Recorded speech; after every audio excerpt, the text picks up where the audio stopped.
حضرت سیدنا امام زین العابدین بیمار کربلا رضی اللہ تعالیٰ عنہ، امام زین العابدین نا ان کا وصال ہوا تو جب ان کو غسل دیا جانے لگا تو ان کی پشت پر موٹے موٹے نشان تھے۔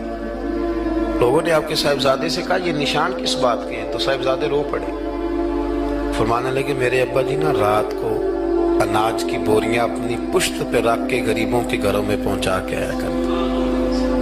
تب لوگوں میں تجسس پیدا ہوا کہ صاحبزادے آپ کہاں رہتے تھے؟ تو فرمانے لگے میں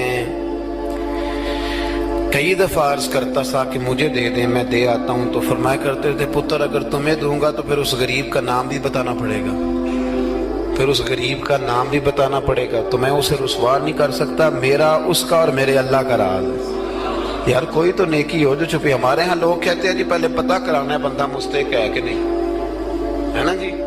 پہلے میں نے امام شافعی سے بھی ایک بندے نے آ کے کہا تھا، اس نے کہا تھی میرا دل بڑا کرتا ہے سخاوت کروں پر مستحق بندہ کوئی نہیں ملتا۔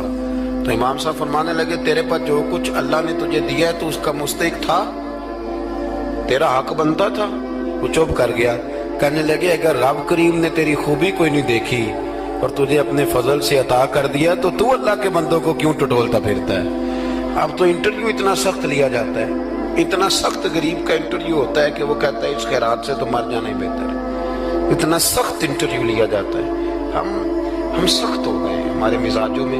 ہر مانگنے والا آدمی دکاندار، میں رات کو نا لاہور تھا تو واپسی پہ ایک جگہ پہ نا لاہور سے آتے ہوئے ایک پیٹرول پمپ پہ قریب ہی لاہور کے بریک لگائی، بچے نے کچھ تیل بھروانا تھا، کچھ اور طبی ضروریات تھیں، تو ایک بچی کوئی 10-12 سال کی وہ قریب آ گئی کھلونے لے کے۔ تو اس نے کہا انکل جی کھلونا لے لو۔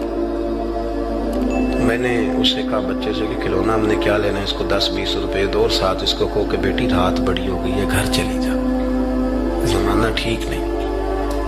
تو اس نے شیشہ کھول کے 20 روپے اس کی طرف بڑھائے تو بچی کہنے لگی انکل میں مانگتی نہیں۔ تو بیٹیاں نا میری بیٹی کی عمر کی تھی وہ، میں نے بڑی عجیب سی طبیعت میں بات اتری تو میں نے کہا بھی اس سے کھلونا خرید لو، 200 روپے کا کھلونا خریدا۔ تو اس کو میں نے کہا پتر اتنی رات کو یہاں کیوں گھومتی ہو، 10 بجنے کو ہیں اور آپ اس وقت؟ تو کہنے لگی چچا وہ سامنے